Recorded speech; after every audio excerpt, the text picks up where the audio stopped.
2 weeks ago, I sold a $12,000 investment that I made in 1985 for $1.5 million.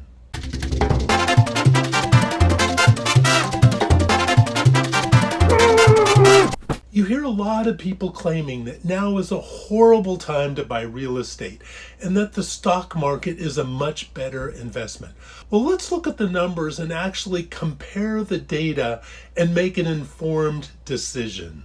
Before you say that real estate is only something that rich people can afford to buy, please watch my video titled Poor to Rich for Disadvantaged Teens, where I show how anyone in America can buy a house with less than 10% down.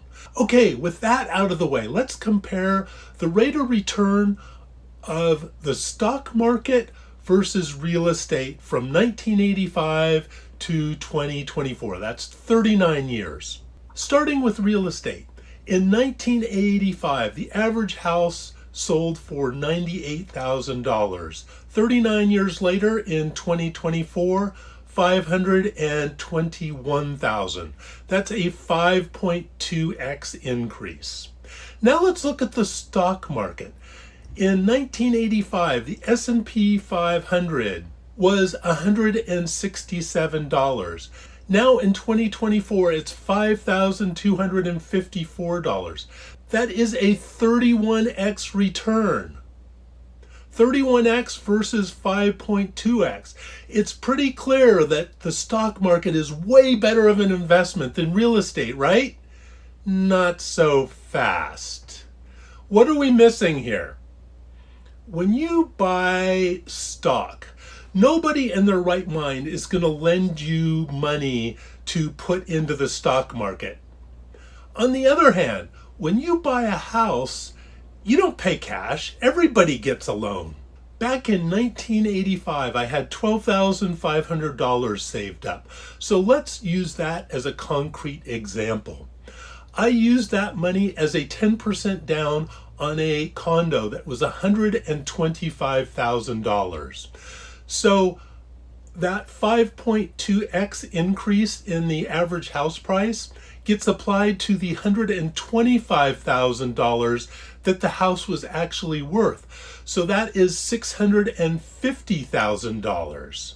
So now let's do a fair comparison of how a $12,500 investment in 1985 did in the S&P 500 versus real estate. In the S&P 500, we get a 31x return on our $12,500, which is $387,500.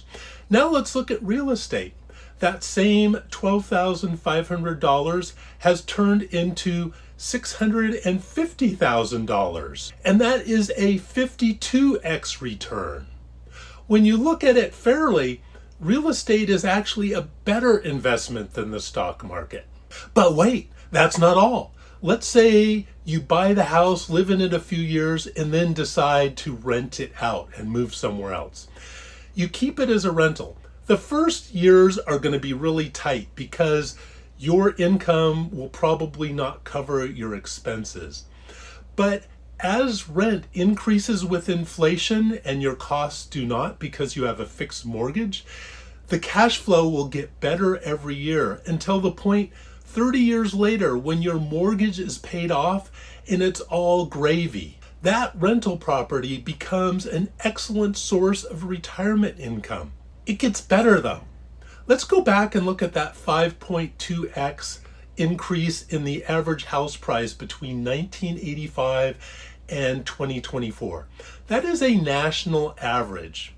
There is a big chunk of the US that had significant declines of value in that time because of the auto industry and the steel industry falling apart. The rest of the country did way better than that. One thing you need to remember is you control where you buy the house. If you do a good job choosing the location, your return will be way higher than the 5.2x national average. I did a good job choosing location. The condo I bought for $125,000 in 1985, I just sold for 1.5 million 2 weeks ago. That is a 12x return instead of the 5.2x national average. The rent on that condo was $5,000 a month, and that is what allowed me to retire at age 40 and start my YouTube channel. Leverage is the reason that real estate is a better investment long-term than the stock market. But now we need a reality check. Real estate is a much better investment, but it's also a second full-time job. If you're not willing to work your butt off doing repairs and upgrades, screening tenants, painting, all that kind of thing, then you are not going to make these kind of returns. It is not easy money. It's a second job. If you are not willing to work a second job, then don't even try the real estate route.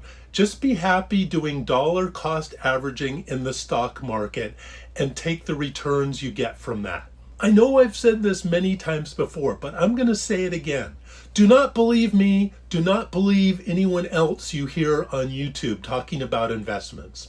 What you need to do is get out your spreadsheet and make assumptions that you are comfortable about various rates of return, inflation, and use that spreadsheet to decide what is the best investment for you. Don't take my word on it. Don't take anyone's word on it. It's your money and your life. So you need to take control. Thanks for watching. Auf Wiedersehen.